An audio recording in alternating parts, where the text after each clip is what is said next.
Hey, what's up, everybody? Welcome back, and thank you so much for joining me here today.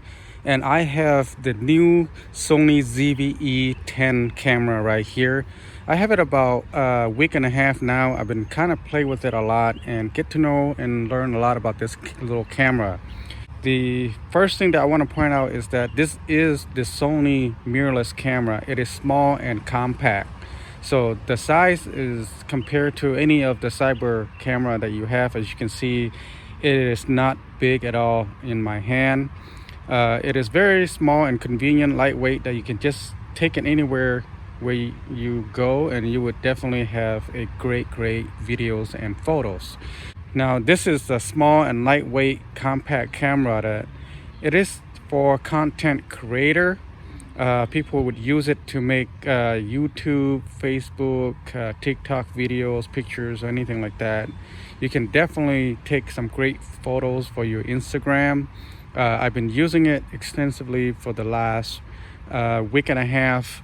Now today I just want to come back and give my some of my thoughts about what this camera can do and can't do, and there are definitely some pros and cons. So let's go over all the camera's features that built in so we can visually see what we have here.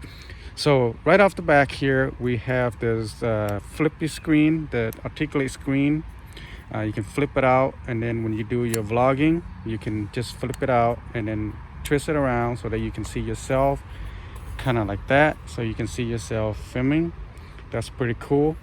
I really like this flipping articulate screen here. Awesome that Sony have this variable. And then the next thing is that we have a really large red record button on the top here. That is for you to record videos. And then here you go, you have a off on button right here. You just hit the switch, pull it like that, then the camera's turned on, and then you just basically the camera is on right now. And then this is your mode dial. So when you click on this, you will go to videos, and you go to photos, and then you can go S and Q mode. That's your shooting mode right there. So if I can do this, and if I hit this button right here, and then you will see on the left hand side here say that I have S and Q.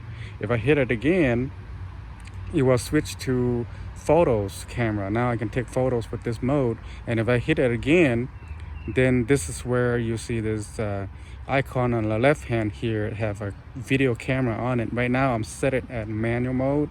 That's why you see video manual. That's what it's about. And then let's switch over to the top here. That, as you can see, we don't have EVF on this camera at all. So this will be just like point and shoot, kind of like similar to your cell phone, and that's why it doesn't have the EVF for you to use it for your eyes. Then on the left hand right here, that's your hot shoes, for you to connect like lights, your microphone that made by Sony. You can use it on that, or you can mount other things that comes with it, like the dead cat. You can mount to that. And then moving right on to this dial. This is your aperture dial. If you want to go high and low, left and right, that's your dial. And then this is your defocus right here. That's under C1 there. That's your defocus. If you want to defocus your background, you would give it a little push on that, and then that's what it does. And then moving to the top here, you have a zoom. This zoom would be for you to zoom in and zoom out, and then you have your shutter button right there. When you take a picture, you want to use that shutter button right there. Other than that, it's pretty cool. On the front here, we have your menu button there, and then you have your function button there, and then you have all your dials, just like in typical camera right here. You got a play button right there, and then you also have the garbage trash right there. You're emptying, deleting your photos right there. And then at the same time, this button right here, you can use it for product showcase. If you want to show something in front of the camera that stay in focus, whatever that you show on the camera, you would push that button. It will automatically focus on what you show to the camera. And moving on to this side here, really not a whole lot right there. And moving on to the bottom here, you got your battery door compartment. If you open that, you can see your battery right there. You pop that, your battery comes out. Push it and give it a little lock on that blue tab right there. And next to that is your SD card. So you slide that open, and then you just give it a little push, and then you can feel it. Your SD card stays in there. If you give it a little push, it's locked in there. If you push it again, it pops it right out. You just take your SD out and then put your SD card back in, and then close it like that. The way to close the door, you just close it like that, and then just slide it over, making sure that it's locked, so that way it stays closed. And then let's move to the side right here. This side here, we have mic jack right here, 3.5 mic jack for you to do your external audio recording. Pretty nice, good feature right there. And then flipping onto the bottom bigger door compartment right here, you will see your USB-C charging port right there, and below that you have your HDMI connection for your external monitor, but it is just the mini HDMI, not the full, which is okay because it's just a small camera. And then below that you have your headphone jack for you to monitor your sound when you're recording. It's nice to have that so you can monitor your sound recording. So that's pretty much it for just the outside here, that looking at it. So this is the small rig cage that I'm using. You can see it says small rig cage right there. I bought this from B&H for $45. I think it is very nice cage. When I put this cage on, it gives me a little bit of protection on the camera in case I might actually drop it. It give a little support. It also gives you other features as well. Pretty easy. You put it on and then you just screw it on the bottom here with this key here that comes with it, so you don't lose that. Put it on, screw it tight right there, and then pretty cool cage right here. You know, it makes your camera a little more beefier so that you have more grip when you hold on to it. Because on the top here, it gives you more holes to mount your tripod, your lights, your camera accessories like microphones, something like that. You can mount it right there.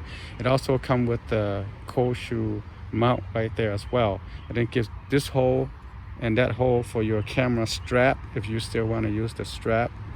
And then on the side here also give you some more 1/4-inch holes here if you want to mount microphones or lights or something like that.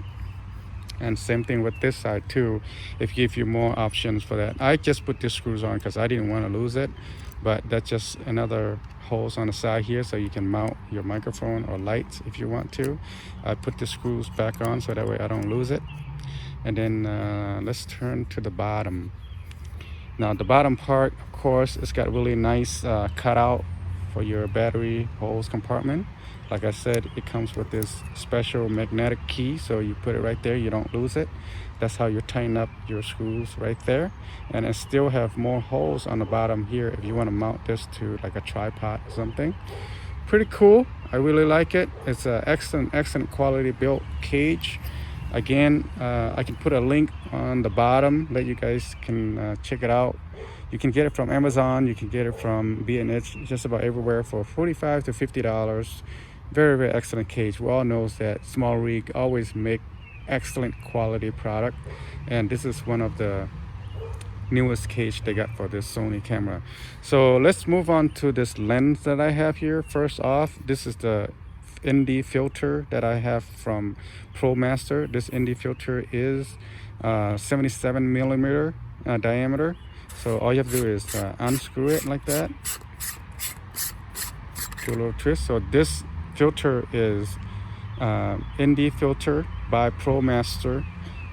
This is 77 millimeter size, and then this right here is a step-up ring.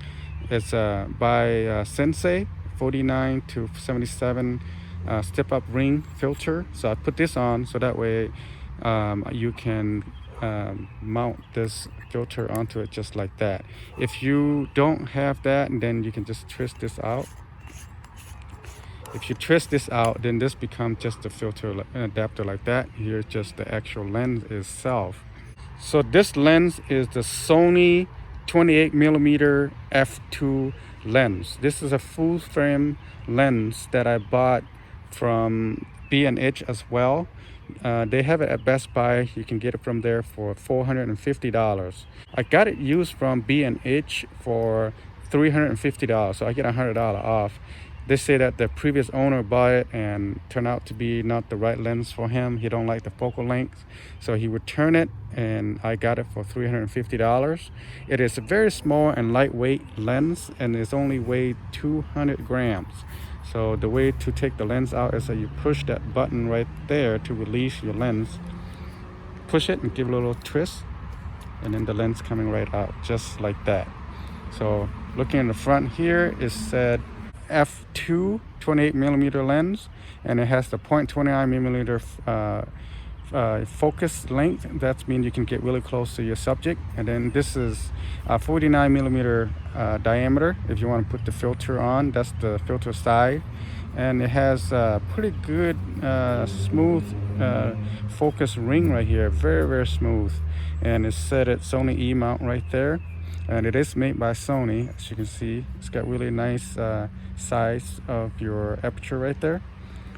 It's a great lens so far. I've been using it for a week and a half now. I really do like it. It's not one of those very high quality built glass. It's still pretty good, small, lightweight, and compact. This is exactly what I need, because I'm gonna put this camera on a gimbal, so I don't want to carry a big heavy camera that is kind of hard to balance on your gimbal.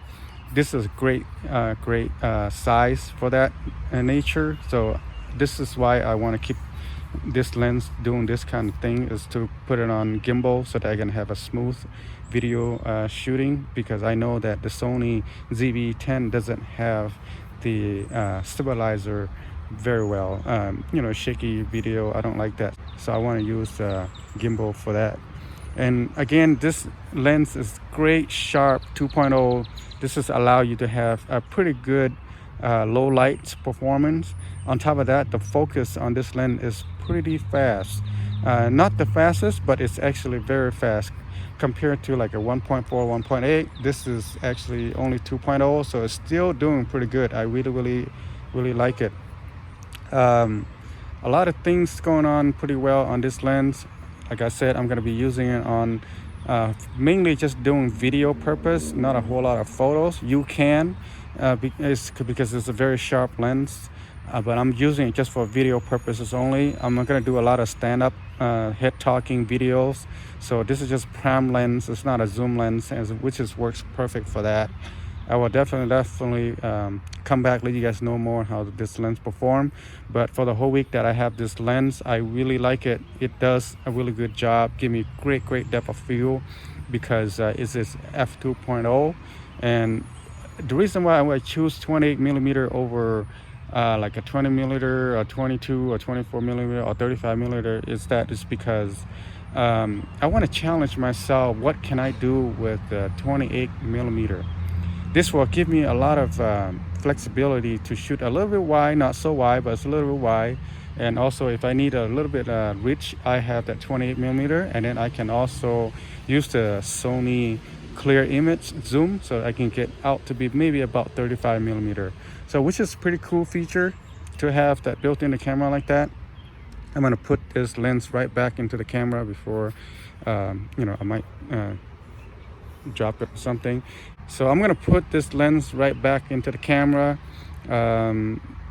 You line up with this white dots, and then also this white dots. You just line it up just like that, and then give it a little twist to the right until you hear a click. So that's how you know that it's locked in. Just double check and making sure that your lens stay in there, doesn't come out. Pretty cool setup here that I have. Again, it is small and lightweight. I can just take this to just about anywhere to shoot my videos, anytime, whenever, wherever I want. It is not so big. It's not distracted when you're out there in the public. because it's just a small camera. People thinking this is just a point and shoot camera. It's not some kind of DSLR professional camera or anything like that, but you still can get a great videos and photos out of this tiny little camera.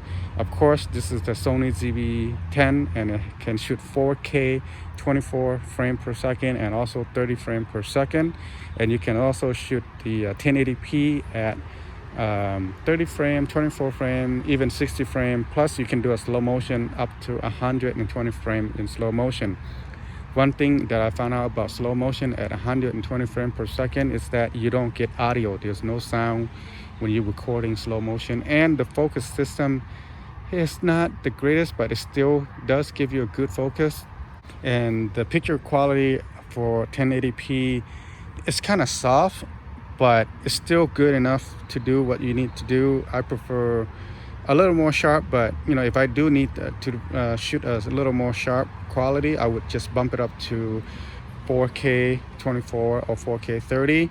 One thing keeping in mind is that when you're shooting at 4K 24, you don't have crop.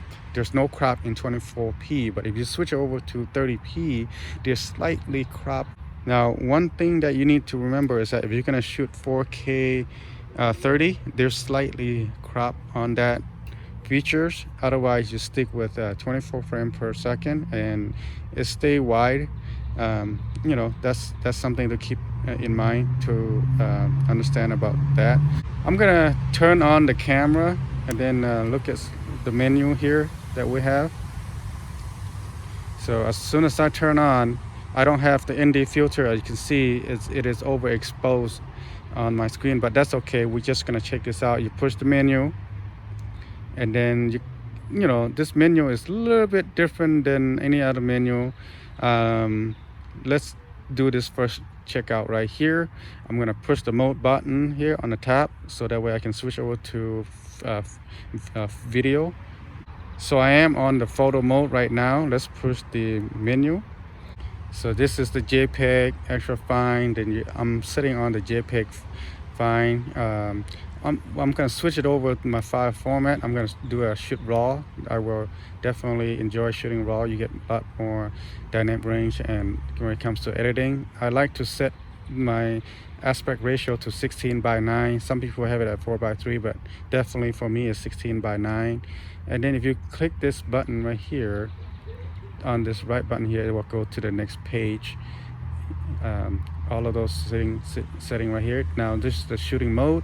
I am on intelligent auto mode right now. Of course, you can always shoot auto, manual, all that. You can choose it from here.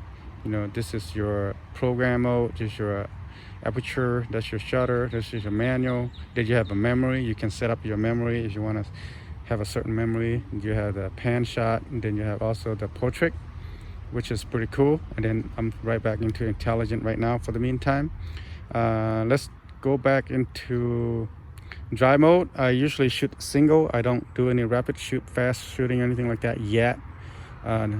Let's move on to focus mode, and I have it continuous autofocus.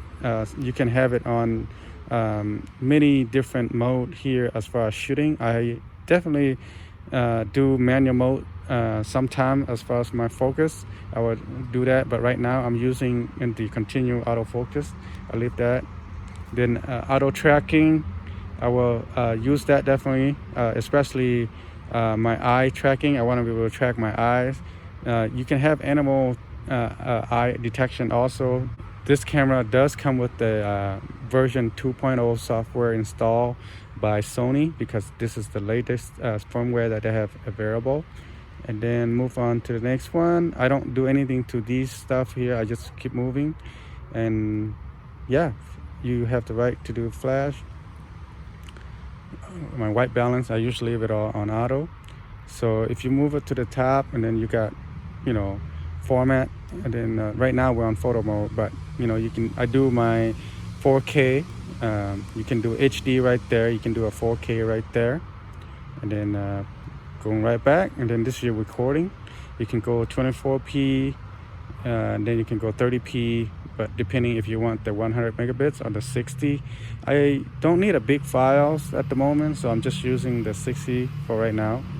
And then you get the S and Q setting. That's something that you can set it up however you want, depending the shoot mode that you want to do. So I'm gonna go to the top here. I don't want to have the smartphone connection because it's gonna drain my battery. I don't need to transfer pictures to my phone or anything like that. So let's go down to airplane mode. I like to have that turned on so that way you can save a little bit on your battery life, and then you can also set up a Wi-Fi connection and also set as Bluetooth connection with your smartphone. I don't do any of those, so I leave that alone, and then I move on to playback. I don't do anything there. And then monitor brightness, I have it manual right now, at this brightness, because I'm shooting outdoors, so that way I can see what I'm doing. You can also move a little more so that you can add a little brightness to your monitor, so that way you can see your screen when you're shooting outdoor. But for me, I usually leave it in the middle. You might want to brighten that up when you shooting the indoor, so that you can see a little bit better. Gamma, I leave it on for now. I will come back to it. On my display, I would like to have it on standard. You can have it on high if you want to, but standard is working great for me at the moment. And the power option here, one thing that I really want to know is that how much it's going to drain my battery. So I usually have it on like 1 minute. A minute later, it's just going to shut off. Don't leave it on off, because what happens is that it's going to drain your battery. So to leave it on 1 minute seems to work pretty fine for me. So moving on, this is your custom. Anything that you want to add, creating your own custom, I will eventually get to do that. Other than that, this is pretty cool. This is just a quick menu that I went through with you guys. Nothing crazy. Sony menu is not the greatest compared to like Canon or Nikon, but it's still pretty manageable, understandable. This is their latest menu system. It's not the greatest, but it's still pretty good. That I think you just gotta give yourself a week or so to get used to this Sony menu system. But anyways, this is what I have for you guys so far, as going over what I have with this little camera. I really enjoy using it. Like I said, it is small and lightweight. I can just take it anywhere with me, do my photos and video. I do have other accessories that I attach along with this, such as microphone.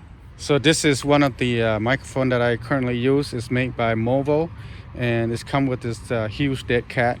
You can just pretty much attach your microphone on the top here on a cold shoe, and then give a little tight and twist it to wherever you want. Give it a little tight, and then on the side here, you just pop this open, and then you just plug in the mic jack right here. So that's how you have your microphone hook up to your Sony ZV-E10 camera. And then when you do your vlogging, you just turn around, and then it looks like this on this position. So pretty nice setup. Short coil cable, and if you want to take the screen dead cat out, it's fine. You can take it out just like that. Once you take it out, it looks just like that. This is a pretty clean, easy setup. You can do this any day. So this is how I use it for my vlogging, using this Movo microphone, hooking up to the Sony ZV-E10. As you can see, pretty clean, easy setup. This will allow you to have a much better sound, even though the microphone built on top here is pretty good, but nothing beats this external microphone. This external microphone give you much richer, better sound quality. So this is just one way of me showing you guys how I be using my camera from now on. So other things that I like to point out is that my USB charging when I run out of my battery. So this is my 10,000 Atomi battery bank. Takes me 3 hours to fully charge one of this, but at least I have 10,000 milliamp battery. And then I just using this USB cable right here, this USB-C cable here.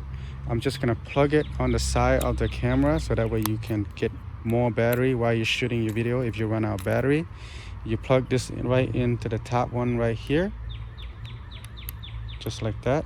Plug it in just like that. That's your USB, and then you turn this on, the light is on. So now the camera is charging. There's a yellow light indicator let you know that it is charging right now. I don't know if you guys can see that, but this is how I be using my camera out in the field, so that way I can have more battery use. This thing lasts pretty long time, 10,000 milliamp. This will allow you to shoot all day without running out batteries. And then when you're shooting this way, it's also charging your battery at the same time.